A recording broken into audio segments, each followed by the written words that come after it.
Hoje o nosso quadro Questão de Direito vai falar sobre reajuste de aluguel e quem vai nos ajudar com essas dúvidas é o advogado José Maria Maués. Olá, bom dia, obrigado por ter vindo. Olá, obrigado, bom dia. Seja mais uma vez muito bem-vindo aqui com a gente. Muito obrigado. Obrigada pela participação. Deixa eu ver aqui a nossa primeira pergunta. Essa pergunta aqui, essa pronto. Ele quer saber até quando o proprietário pode reajustar o valor do aluguel. É Luiz, lá da Pedreira. Obrigada pela sua participação, Luiz. Bom, mais uma vez, bom dia a todos. O aluguel, ele só pode ser reajustado no vencimento do contrato, tá? Então, por exemplo, você que tem um aluguel de 1 ano, quando finalizar, quando ultrapassar esse 1 ano, aí poderia ser reajustado o aluguel se no seu contrato constar essa possibilidade. Porque existem contratos que não constam cláusulas de reajuste. Então, no contrato de aluguel tem que constar aqui, findo aquele tempo do contrato, vai ser reajustado. E aí a questão do reajuste vai depender se é através de índice ou se é um valor fixo, só não pode ser baseado no salário mínimo que é proibido por lei. Mas existe, então, por exemplo, uma cláusula na maioria dos contratos, sim, para um reajuste anual, mas isso também pode ser negociável, ainda mais em tempos como este que nós estamos vivendo agora, né? Sem dúvida, mas por incrível que pareça, viu, Clotilde, tem contratos que não consta a cláusula de reajuste. Quando acontece isso, tem que esperar 3 anos, tá, para poder pedir a revisão do contrato.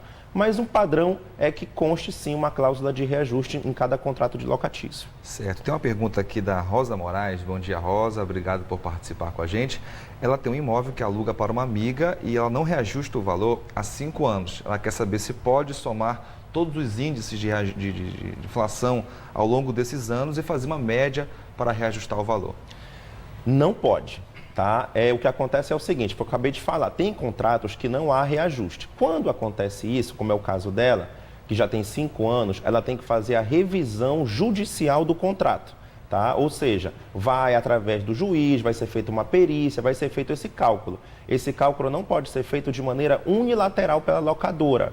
Tá? Infelizmente, como não constava a cláusula de reajuste, vai ter que se entrar com uma ação revisional para poder judicialmente se fazer isso. Ou as partes entrando num acordo. Eu sempre digo, a melhor forma de resolver isso é através de um acordo, ainda mais em tempos de crise. Importante deixar logo claro no contrato para não ter nenhum problema depois, né? Esse é o ideal, para ficar claro. Exatamente, mas para ficar bem claro no contrato, né, o índice de reajuste, que em geral é o IGPM, para poder na hora de reajustar não ter nenhum tipo de discussão entre as partes. Agora, por exemplo, mesmo com essa cláusula, vamos supor, se o inquilino não tiver como pagar um reajuste, ele vai ter que sair ou ele pode recorrer à justiça? Tem algum tipo de negociação judicial que pode ser feita para evitar isso? Ou para se chegar a algum tipo de negociação?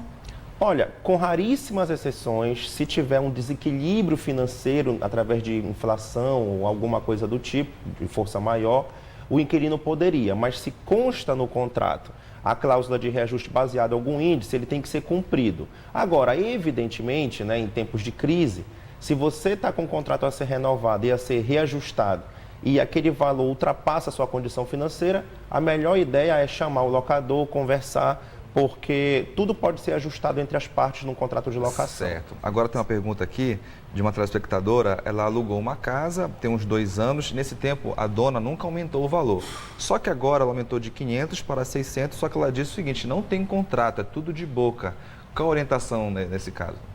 Bem, contrato verbal é previsto em lei, tá? Na lei do inquilinato, 8245, é previsto o contrato verbal. Nesse ponto, não teria problema.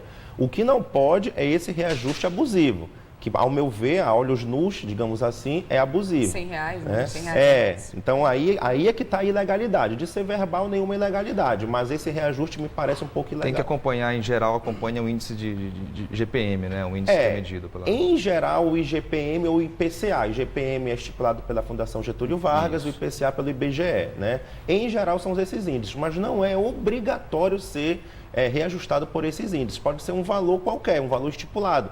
R$100 a mais, pode ser. O que não pode, a única vedação que a lei dá é que não pode ser baseado no salário mínimo. Isso não pode.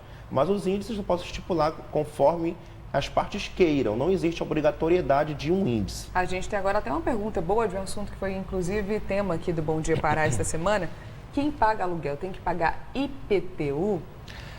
IPTU é do locador, tá? Do dono do imóvel. Isso está na lei, está claro.